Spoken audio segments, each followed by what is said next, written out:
our improvement so far, even though we've highlighted a few individuals today, well tonight I'd say, it's 8:44 now, but on a lovely Wednesday afternoon, Brunswick West. Best view of the sunset. Golden sunset, leaves rustling. We usually have a tram come through at some point. Oh yeah, there's works up Mill Hill Road. We'll put it in post. Yeah.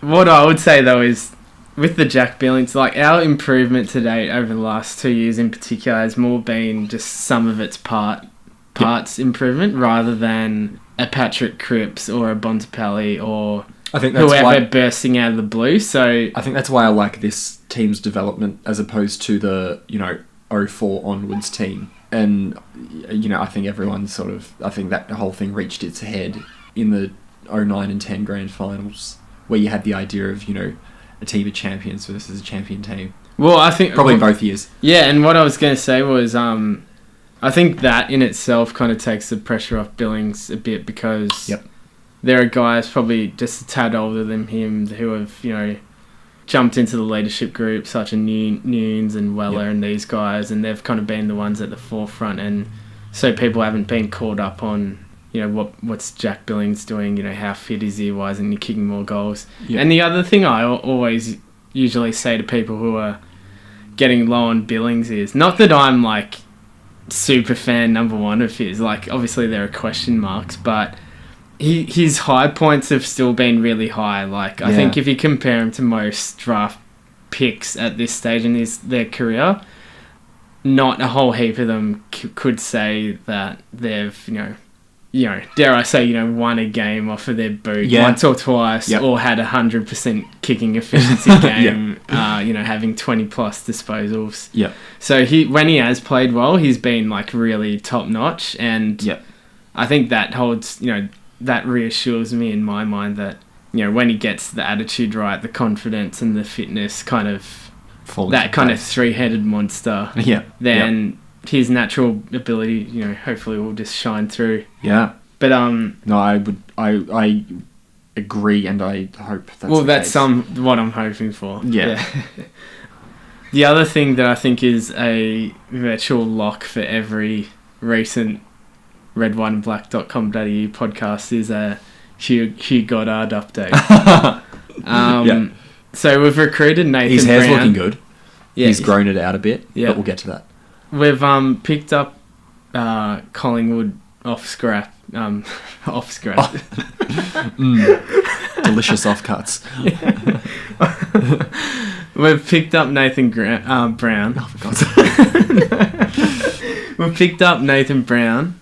So Scott Waters is probably the happiest about that. But well, we've got Nathan Brown, and Jake Carlisle is coming back.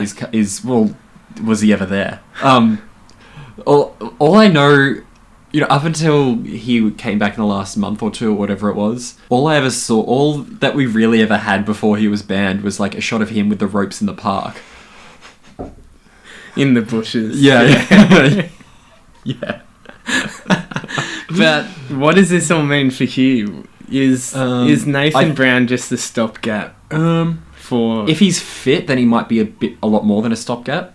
Is he really an upgrade of on top of Sam Fisher, retiree Sam Fisher? Yeah, he's an upgrade in the sense of being a pure fullback and not potentially one of his legs falling off any game. Oh, he is pretty injury prone. Yeah. So he's an upgrade in the sense that we get a player of a more focused position that we've probably lacked since Zach Dawson, really. Yeah. Well, that type of play has kind of been phased out in general a bit, but yeah, obviously the game demands more versatility now. But I think it's something that just at times the last couple of years has become very apparent. And obviously if you're a team that's been sort of near the bottom of the ladder, by definition, you're probably getting more goals kicked against you. Mm-hmm. And that means your midfield is probably losing out as well. So, whoever was on whatever key forwards in that period were probably going to have a few kicks against them just by sheer weight of numbers. Yeah. So there's that, and Jake Carlisle's back, so all of a sudden the centre half, or, the truer or whatever the modern day equivalent is of a centre-half back and a full-back, those positions all of a sudden look a lot more stable, or more purposeful, or purposefully filled by players, rather than having, in the last few years, Sam Fisher or Sean Dempster or maybe James Gwilt even. Brandon White, just sort of having to play a vague defensive role. As for Hugh Goddard, I think it just probably, for all the good signs he's shown, well, specifically in 2015, because he was only out there for about 2 quarters this year, I think it just reinforces how young he is. I think, it's a reminder when you think about, where does he fit? Well, I don't even know if he fits in anywhere yet. Where does the club fit in with Hugh? That's what I always ask. Yeah. As part of his, charity entrepreneur. Yeah, Huey on the move. Get on board. When I think of Hugh Goddard, I already think about Lenny Hayes' Player Trademark Award, because I think that was my prediction for the winner. He was my prediction for the winner, if I remember back to the last podcast. I don't remember that. I don't ever remember talking about that award in my life. As I mentioned that, let's just touch on briefly on the award winners from 2016. Jarryn Geary. For the third time, Jack Stephen was the Trevor Barker Award winner. Now, the incredible thing about that... Oh, and Jack's here now. It's great to be here. You're holding a beer there, Jack. I took some pills as well with it. So, the thing about that is that Jack... Thanks for coming, Jack. Is that he has won 3 Best and Fairest now.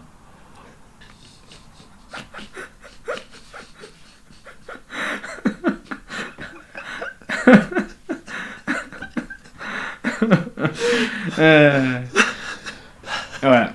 Okay. So he's won 3 Best and Fairest, right? So 2013. He only scraped through. Wait, is that his third? Actually. That's his third, yeah. Okay, so... And let's just... Jarryn Geary second. Okay, well, hang on. No, let's back up. Jarryn Geary second. Now, I think a lot of us would have questioned during the year... Okay, 2 things. And I say 2 things just so I remind myself to name one.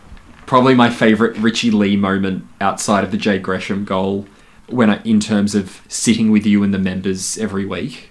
Jarryn Geary second for a person, probably, Steve Baker, Best and Fairest joint winner in 2005 style. The coaches know what's going on. Whilst Stephen Baker was never as maligned as Geary, and certainly not as consistently. But I think a lot of us would have been wondering what Jarryn Geary's, if he had a place in the best 22, whether or not it was during the season, but going forward anyway, as all these, younger guys around him are coming through. And just while I'm thinking about it, in the Essendon game, very late, his horizontal in the air lunge to cut off an Essendon entry when the game was right on the line, and as soon as it happened, you said that's play of the year. I did. I did too, and I stand by that. You said that as nothing had happened other than he'd chopped the ball off and the ball had hit the ground, and you said that's play of the year straight away, and the ball went straight up the other end and Mav Weller kicked a goal. That's right. And it was like a goalkeeper at full tilt. And we had we were in the Medallion Club, and we were in the perfect position to see just how far he had to reach, and that was something. It was. I'm a bit speechless. Yeah. But he's going to continue to be much maligned, but he will. We might as well talk about this now, because we'll talk about the captaincy, but specifically Jarryn Geary. Could he be captain? And not so much do you think he should be captain, but do you think he could be captain? Yeah. And do you think he has a assured position in the 22 going from what we see in the stands? Because obviously the players there's a lot of things that we don't see that the coaches and the players really appreciate about him. Yeah. I think his position's secure next year. Beyond So that... do you think you can appoint someone as captain? And I know, and again, we're just sort of falling back onto what we see in our membership social club ultimate seats. But do you think you just running with that for Can you just do it for 1 year? Is that what you mean? Well, not so much can you be captain for a year, but can you appoint someone for captain if you can't be sure that they've got a spot in the 22? Well, to put on my, new age coaching, thinking, leadership, whatever it's called. What are they called? Leading teams? Yeah, Matt Weller, I don't know. Justin Peckett. Putting that hat on for a second, they'd say, it's not about the captain, it's about the leadership group. So in which case you can do that. Because, should he get replaced by a... But you can't... No club could just come out and say, oh, by the way, we've dropped our captain this week. Just as a one of those ins and outs that you kind of expect. Like, you can't... But the fact that it's Geary, I think there would be a bit of a shrug factor, wouldn't there? But then he probably shouldn't be captain in that case, in the first place. Obviously, this is all hypothetical. Well, yeah, I think... Sorry, just to butt in quickly. The thing with that is that it would be such a change in so many ways from Nick Riewoldt. But I'd say everyone's going to be. Yeah, that's true. But they're I think two bigger shoes to fill, at least in the short term. But yeah, no, I'd agree. I was going to say, though, yeah, there are obvious shortcomings with his game, but when he did captain the side this year, was it 2 or 3 times? Possibly, I can't remember. When he did, have to captain the side temporarily this year, and he had to front the media and all those sorts of things, he was pretty natural in those kind of environments. And I think, even though he is the obvious larrikin of the playing group, he is definitely a guy who, I don't know, I could really easily see doing it next year. But yeah, it's a tricky question to know whether the medium-term forecast kind of comes into their thinking. Because even though you say, he might be on the outer for 2018, or perhaps sooner. I say that purely as a player and what he brings to the team, because you've got guys in the back half like Mackenzie, D-Mac, White, Ed Ben Phillips, Ben Long, Lewis Pearce, Bailey Rice. I don't know. What I was going to say though was, go on. With any of our potential candidates, so I'm talking about Mavwella, Nunes. Oh, we're talking about... Yeah, talking about the captaincy. Yeah. Because if you've been living under a rock as a Saints fan for the last few months, Riewoldt announced that he's not going to be doing it next year. I still think he should be... Okay, well, let's start from the top. Would you like to have seen him, or do you think he could have done it? I reckon it's good to hand it over while he's still there. Yeah. Yeah. But I was going to say just one more thing on that.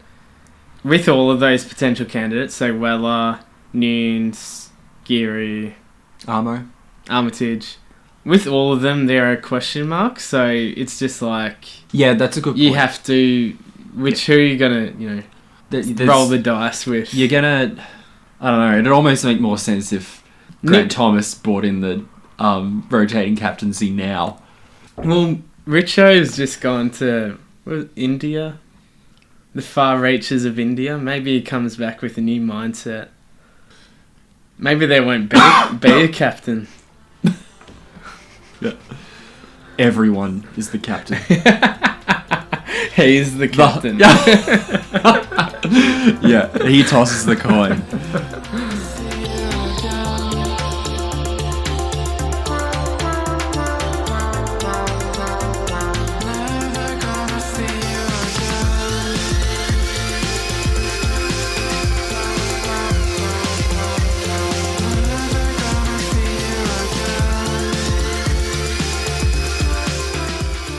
There are other things to talk about, Tom. Do we need to quickly touch on the national draft? Emma Quayle couldn't be here tonight, but you're here. Yes, I am. What were your initial thoughts with Ben Long? Well, I'll preface this section by saying I just wanted Josh Battle because he seemed like the best named player likely to go within our range. But he actually ended up going with our second pick rather than our first, which a few people had him going around. Ben Long was really out of nowhere. He's probably got the flashiest highlights package you've ever seen. For a guy at that point in the draft. Yeah. Yeah. Well, so, yeah. Was definitely. that pick 25? It was pick 25 by in the end? the time... Yeah, by the time the academy picks and all that kind of thing had gone through. So that was a really interesting pick. It was an interesting draft for us because... Or not as interesting draft, whichever way you look at it. Given that after a few years of at least going into the draft with a higher end pick or having had a higher end pick. A, we didn't have that high pick. And B, it was a draft that seemed to, by consensus, fall away after the first, probably less than 10 picks. Mm-hmm. There was a clear maybe 7, 8, 9, maybe 10. And then probably, a large second tier. Throw a blanket over the rest. Yeah. And also given the way even Paddy came on, even though he was injured for so long, given what Paddy showed during the year, and Membry as well, Paddy McCartan, and what Bruce has shown, all of a sudden our forward line looks really solid with a lot of options. So it's a nice highlights package. Oh, it's great. But given the way we drafted as well, that we got Jack Steele and we've got Carlisle a year ago, and we got Nathan Brown. We'll you touch would on those. Yeah, you would have thought, a genuine mid was probably what you'd go for, maybe. And this is sort of my point, that it didn't seem very clear what we needed. Well, I guess... In the way that the last couple of years presented, we obviously need this, this and this, because we obviously didn't have much going for us. Well, on that point of the midfield and the midfielder that a lot of us think that we need still, given that we didn't really throw a hat in the ring at the end for Jaeger O'Meara, makes me again think that there's still so much faith in what we already have in terms of Seb Ross, Armitage, Stephen, Developing Jack Steele, and then a host of others running through. Yeah. Akers, Billings, Gresham. Hopefully. Well, I think the thing with not that I'm saying that that's the best plan, but they obviously have a fair bit of faith. Yeah, no, I'd agree with that. But certainly for 2017, and I think people forget 5. I think people forget that Jake Gresham's actually a midfielder. It seems like it felt like there was a phase where maybe bigger players would learn how to play at the top level in defence. It seems like midfielders learn the whole caper in the front half now, and then if they're not ready to go in the midfield, they'll sort of juggle time mostly in forward and then pinch hit in the midfield and then just graduate over time. Well, we saw that a lot during the Ross Line era. Well, Jack Stevens probably the best example. Yeah, Armitage even a little bit. And that was like the apprenticeship. Yeah. One stage of the apprenticeship was, getting lumped forward. And you obviously like Josh Battle as well. Any thoughts on Ed Phillips? I don't think anyone has any thoughts on Ed Phillips. Well, what about the off-season moves in terms of the trade period? Jack Steele's a good pickup. Kobe Stevens good. Kobe Stevens good for depth at the very least. I think he'll play a fair bit. I think he might be a bit of a, not a bolter, but maybe more, I don't know, stealthy bolter. Yeah. Snagger. Ruffler. He'll be a guy. But I still think I assume we'll be going for Shield or Kelly next year. Oh, I've love a bit of Shield. He'd be sensational. That just flips everything on its head if you get a Shield. Maybe maybe if GWS win a premiership, then there might be an element of job done for a lot of the guys, which is just so many hypotheticals. Have a homecoming. Yeah. which is a lot of hypotheticals in a row, but that might be the kind of thing that tips things over. So, presumably we do have a lot of close to a war chest. Yeah. Cash wise. Yeah. I still can't see us getting close to 5, but I don't think we want him. From what I've heard, I don't think we're that. I think we'd prefer Kelly or Shield. Yeah. At least, obviously, if every club would love to have Fife on their list. Yeah. Literally every club. Yes. But I think we're more likely to go after Shield or Kelly.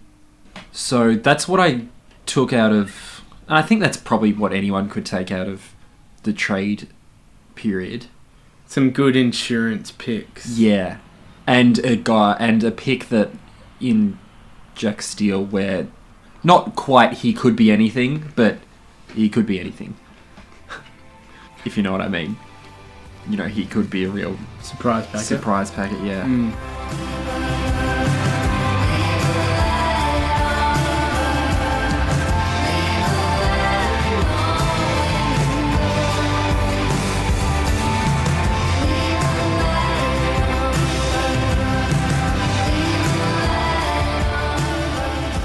One of the other random things I had noted down for tonight was, are there any certain players you'd really be hoping have in air quotes, massive pre-season leading into next year? Jack Billings.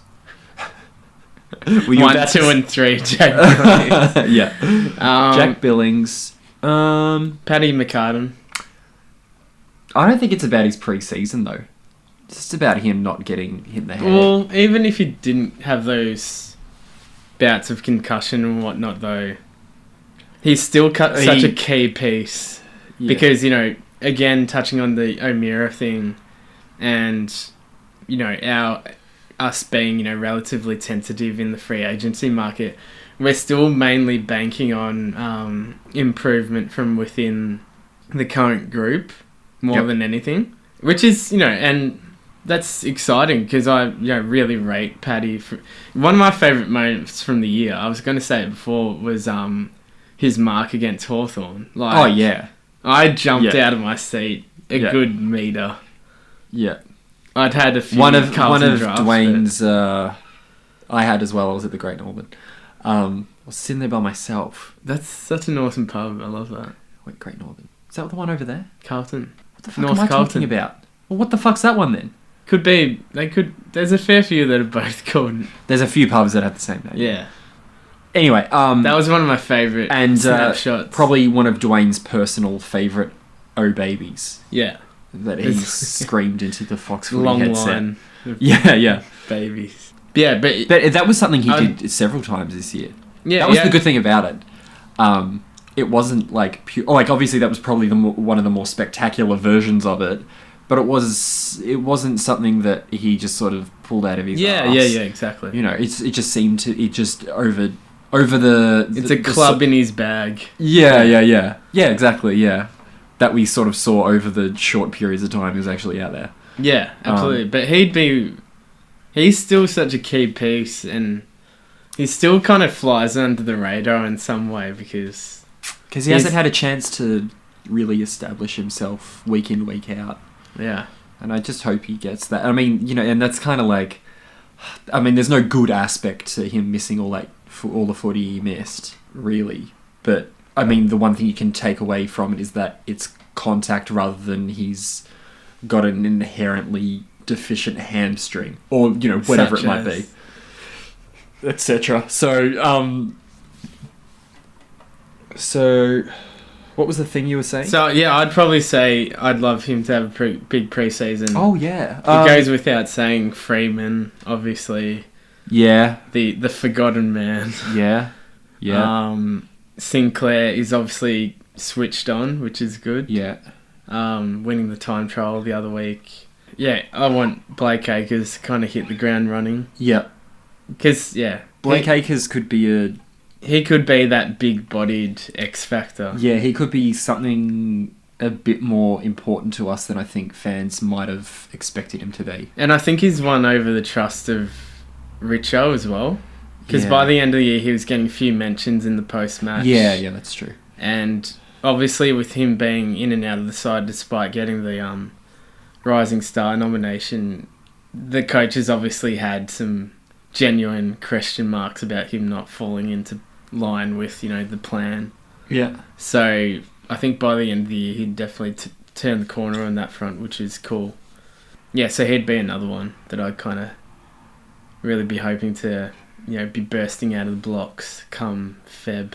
Yeah, I think there's something... A few people sort of... I don't know, maybe I'm making that up, maybe it was just me. But I think he seemed to get a few comparisons just in the style of player he was to Brendan Goddard. Sort of, Utility. Yeah, just utility, decent kick, can move through traffic pretty well. He's probably a bit quicker than Goddard. But what I remember about Goddard at this stage of his career was that he was kind of the whipping boy. In a team that was pretty good. I'm talking like 05. Yeah. Already stacked. Yeah. So you stood out a bit more. Well, Goddard did anyway. And obviously you had the expectations that come with the number one pick. There's probably at the same time, even though they obviously have slightly similar playing styles, the more that Akers develops, he's sort of carving out his own sort of style. But they both look like they move pretty... they look pretty relaxed the way they move, through whether it's through traffic or just, just physically getting rid of the ball. So I think that makes it sort of got into my head. It just kind of made him look a bit almost lazy. And I remember the same thing about Goddard in his first couple of seasons. He just kind of looked like he was, to the point of negligible, Well, I'd say people had those thoughts about Del Santo. He's got that laconic kind of style. Del Santo even was in the polished from the years. start, though. Oh, so no, I just mean in terms of his running style and... But he was polished enough from the start that he could get away with it. Whereas Goddard and Akers, this early on, still seemed a bit, accident-prone at times. And you still kind of don't quite believe it when Akers, especially in the last 6 or 8 weeks, when he'd move through traffic and take it on, you still couldn't quite believe that it'd actually create more space between him and an opponent by the time he'd got rid of the ball. Because he has the long strides. Yeah, you just didn't think he looked like he was working harder to... It was a glitch. Move faster. Yeah. No, I agree with that. But that's what makes it kind of so good to watch when it does happen, because it's pretty eye-catching. And obviously being so tall, we don't have any other players like him in that kind of role, which is cool. I think another player who probably... he didn't need to be in the last year, but might well need to be, is Billy Longer, in terms of his, who might well need to be in good shape, or it's important to the team that he's in good shape. I mean, obviously you can't really do his much. Career. Yeah, I mean, obviously you can't do much about a concussion. That's a different kind of thing. But when it comes to saying, I hope they have a big pre-season, but I just hope he's in decent shape, because... Well, we know what happened when he rocked up a bit overweight. Was it last pre-season or the pre-season before he rocked up overweight? Did he? Yeah, pretty sure. I just assume he's overweight anyway. The guy that I'd have in the gun is maybe Jimmy Webster. I feel like his currency's kind of dropped. And I feel like there was a lot of Brandon hype. Brandon White hype. Even prior to him having a debut, Yeah. And I reckon Bailey Rice will get a debut game next year. I think by the end of the year they were quite positive about Richo it. mentioned him. Yeah. And with Brandon White in the same press conference saying they were close. And obviously Brandon White's doing something right, and I'm saying that because of how everyone reacted when he kicked that goal in that last game. It's a good debut all round. Yeah, it was, but the way the players reacted when he kicked that goal said quite explicitly, we're really pleased for this guy, because he's just kicked a goal for us. But he obviously does something right, because you don't just get that reaction. No, that's true. Actually, just on that topic, I must say Lewis Pearce's goal against Carlton was one of the feel-good moments. Yeah, of the year. that was nice. Yeah. It was good. It was and it was at the members' end as well. So there was this sort of Hickey was the one who kicked it to him, so the kick wasn't that great to begin with. So there was just this like split second when he actually got to the ball, because I think everyone was only half expecting him at best to actually get to the ball in the first place. But once he got it, there was this like collective pause in the members section before he kicked the goal. So I'll just add that in.